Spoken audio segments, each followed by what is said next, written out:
Les grandes gueules. La minute, oui ou non. Un feu roulant de questions avec une seule réponse possible. Oui ou non.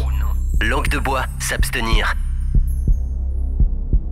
Il n'en a pas l'air. Langue de bois, s'abstenir, mon cher Ruby. Alors, monsieur le ministre, dans la mare de la lutte contre la corruption dans notre pays, 2 fonctionnaires s'y sont noyés en la personne de Paul Moussa Diawara et de Sékou Camara de l'OGC.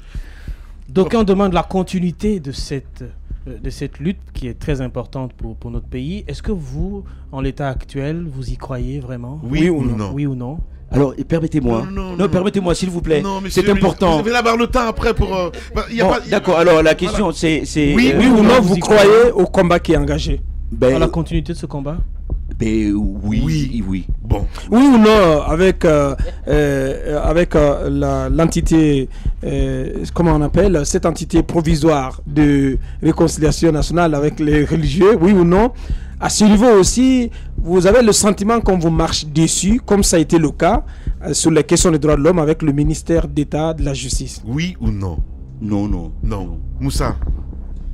Alors, sur la question des droits de l'homme, oui ou non, il n'y a plus de différent avec le ministère d'État de la Justice? Oui ou non? Mais ça, je sais pas, différent. Il n'y a pas de différent. Il peut y avoir un désaccord. Il n'y en a pas. Non, il peut y avoir des accords, il faut l'assumer, mais il n'y a pas de conflit. Oui ou non, monsieur le ministre, le syndicaliste Aboubakar Sidiki Mara ne devrait pas être en prison? Très honnêtement, je n'ai pas les détails de l'affaire, donc j'ai les détails du journaliste, je le dis, pour le syndicat je n'en ai pas, mais seulement ce que je dis, que je rappelle, la liberté est sacrée. Oui ou non, la question de la réconciliation nationale est nécessaire aujourd'hui? Elle est nécessaire et elle traîne, malheureusement. Oui ou non, monsieur le ministre, sur les premiers signes donnés par Dr Kassory Fofana, il demande aux fonctionnaires d'être ponctuels et de venir à l'heure au travail, d'être assidus. C'est quand même des signes qui donnent de l'espoir.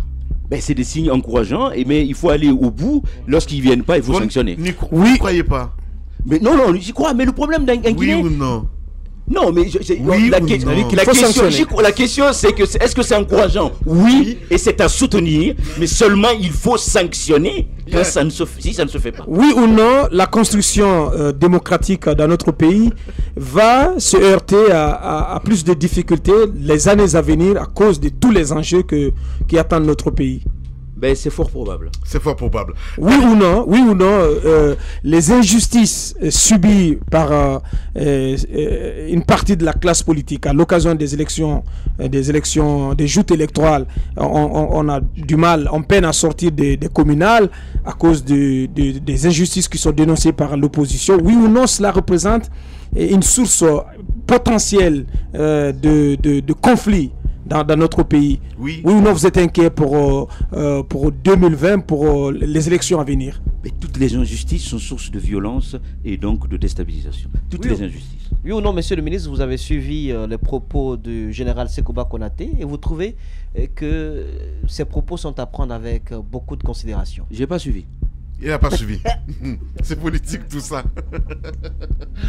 Il doit me dire le contraire. Allez. Les grandes gueules. Le jeu des photos, une perception, une idée, un mot pour définir un leader d'opinion, une personnalité politique guinéenne. Exercice difficile évidemment dans les grandes gueules. Hein. Oui ou non? Pot de banane, on va le dire comme ça. Monsieur le ministre, on me propose quelques photos. Vous allez me dire un petit peu ce que vous pensez de ces personnalités. Un exercice. Allez, vous êtes habitués. On y va. Si on vous dit Kassory Fofana, premier ministre du gouvernement de la République. Oyegui Lavogui, ministre d'État à l'environnement. Oui, mais un peu de... On connaît les fonctions. Qu'est-ce que vous pensez de l'homme? Qu'est-ce que vous pensez de ces personnes? Non, moi j'ai pas d'avis sur les personnes. Vous n'allez pas nous faire ce coup. Mais vous me donnez. Alors laissez-moi au moins vous donner les titres. Non, mais c'est ce que j'ai dit, mais ne pas les titres. D'accord, je vais rajouter un mot. D'accord. Feu Abdoulaye Ba. Petit frère qui nous manque énormément. Je pense à sa femme, à sa famille. C'était un homme bien. Un homme bien. Je parle de l'homme. Je parle peu du journaliste. C'était un homme juste. Un homme bien.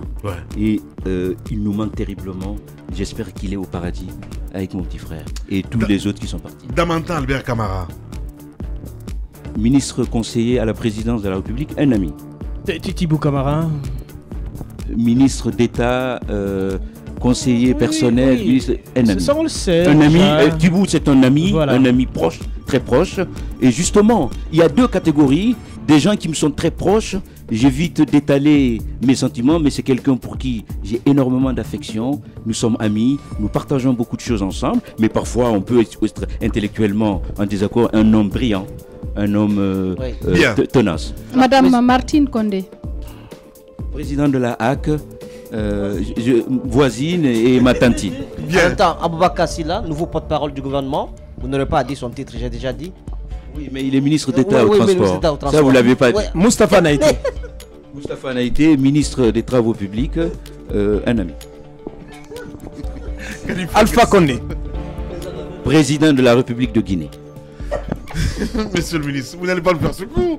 Bon, il n'y a pas de souci. Allez. Sidia Touré, on le sait qu'il est président de l'UFR. Chef de l'État. Voilà. Oui, et je vais vous faire une confidence. Voilà. Et mon oncle, mais qui dit à tout le monde, effectivement, je l'appelle quasiment jamais, et quand il me fait le reproche, je lui dis, je suis suffisamment traître pour vous rappeler. Ah, ben voilà. Donc je l'appelle pas, c'est mon oncle. C'est ton oncle. Vous pensez que vous avez toujours le sentiment que les gens pensent que vous êtes un traître au sein du gouvernement? Vous avez toujours ce sentiment? Ah oui, j'en pense, mais ça m'est totalement égal. Non, je suis un homme honnête, je ne trahis jamais et je ne fais pas de coups bas. Par contre, quand je pense quelque chose, je le dis et je ne suis pas rancunier. Je suis profondément loyal et je souhaite de tout cœur que ce gouvernement et ce chef de l'État réussissent pour notre honneur collectif et pour l'intérêt du pays. Mais quand je dois dire, je le dis. Voilà, Lamine Guirassi, PDG du groupe Adafo Média. J'ai dit son titre. Bien habillé ce matin avec une belle cravate. Allez, voilà, monsieur le ministre, vous avez cette caméra. 5 minutes carrément, on va essayer de faire l'exception ce matin. 5 minutes, vous avez à vous adresser au peuple de Guinée. Merci beaucoup.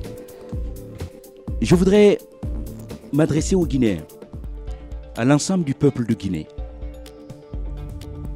pour dire un certain nombre d'évidences qui handicapent notre pays. Nous parlons de justice, nous sommes complices d'injustice. Nous voulons la liberté, mais pour nous-mêmes, pas pour les autres. Nous voulons que le pays aille de l'avant et nous donnons toute la place aux médiocrités et pas aux mérites républicains. Si nous voulons que la Guinée aille de l'avant, nous devons construire une société de valeurs. Cette société de valeurs, il faut qu'elle commence dans la société elle-même. Quelque chose est étonnant dans notre pays, c'est que les Guinéens réclament des principes, des valeurs qu'ils ne respectent pas eux-mêmes.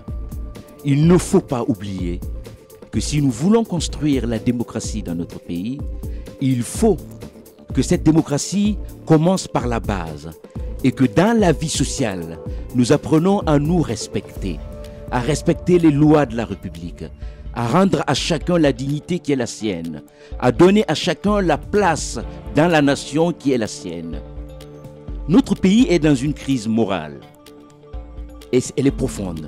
C'est une crise collective. Et cette crise, la première responsabilité incombe à ceux qui gouvernent, à commencer par moi-même, à faire en sorte que nous puissions tracer dans notre pays les voies d'une renaissance morale et républicaine. Permettre à la Guinée d'assumer son histoire, son passé, en faisant une réconciliation qui est urgente. Ceux qui pensent qu'on n'a pas besoin de réconciliation parce qu'il n'y a pas eu de guerre en Guinée se trompent et ne mesurent pas l'ampleur des frustrations, des distances qui sont installées dans la nation guinéenne. Nous devons travailler pour les droits humains. Les droits humains, ce ne sont pas des caprices. Les êtres humains sont libres. Si vous leur prenez leur liberté, ils deviennent des animaux. Il faut que l'État en fasse sa priorité absolue et que dans nos relations individuelles et dans nos vies sociales, que nous pensons aux autres, que nous respectons la liberté, le droit des autres, la dignité des autres. Il faut que nous travaillions pour le civisme et pour cela, il faut que l'État assume sa part de responsabilité. Une partie de cette responsabilité, il faut veiller à dissocier la dimension politique de l'État de sa dimension administrative. Il faut dépolitiser l'administration guinéenne pour permettre en sorte d'avoir une administration de développement, de rendement, faire en sorte que ceux qui doivent faire la politique fassent de la politique, que ceux qui doivent être des techniciens soient des techniciens. Il faut remettre les choses à leur endroit en Guinée. Il faut que la vérité soit à sa place. Il faut que le travail soit à sa place. Il faut que ceux qui savent soient à leur place. Il faut que ceux qui ont le mérite soient respectés dans ce mérite. Il faut sortir de la détestation de ceux qui savent faire, de ceux qui connaissent, de ceux qui aiment le pays. Il faut défendre la vérité. Il faut défendre la justice. Il faut défendre la dignité de chaque Guinéen. Il faut défendre l'honneur national. Si nous le faisons, nous sortons ce pays de l'impasse. Il n'y a pas de développement possible sans un socle moral, un magistère moral. Permettre à la Guinée de retrouver sa dignité internationale. Permettre aux Guinéens de sortir de la pauvreté, de la misère, qu'on se respecte et qu'on soit dans une fraternité républicaine. Aujourd'hui, c'est un jour de témoignage. Si nous ne reprenons pas le chemin des valeurs de justice, de liberté, d'état de droit, de respect de chacun, ce pays ne s'en sortira pas. Bien. Pour se développer, il faut concevoir. Et pour concevoir, il faut des socles moraux. Vive la Guinée, vive la nation guinéenne, que Dieu protège la Guinée et tous les Guinéens, et que Dieu fasse en sorte que nous retrouvons le sens d'une vie digne. Et ce sens, c'est la dignité, c'est la liberté et la justice. Je vous remercie. Voilà, Khalifa Gassama Diaby était notre invité. Et cette question, et sans langue de bois. Demain, Khalifa, président d'un parti politique? Pour l'instant, ce n'est pas à l'ordre du jour, mais ce qui est certain, je suis allé beaucoup trop loin dans ce pays pour abandonner ce pays. Donc tout est possible. Toutes les voies sont ouvertes. Ben, écoutez, je suis guinéen. Comme tout le monde. Je suis guinéen. Si demain je peux être utile dans mon champ à Kindia, je le ferai. Si je peux être utile sur mon tapis de marabout, je le ferai. Si je pourrais être dans la bataille politique. Ce qui est certain, et ça je vous le dis ici, un certain nombre de Guinéens dont je fais partie n'ont plus l'intention de laisser ce pays aller à la merci de ceux qui cherchent le pouvoir pour leur bien-être personnel et pas pour ceux du peuple. Voilà. Et on voit bien comme commando un Premier ministre, Ahmed Kourouma, la star de Facebook. Prenez soin de vous. Demain, Amadou Damaro sera notre invité.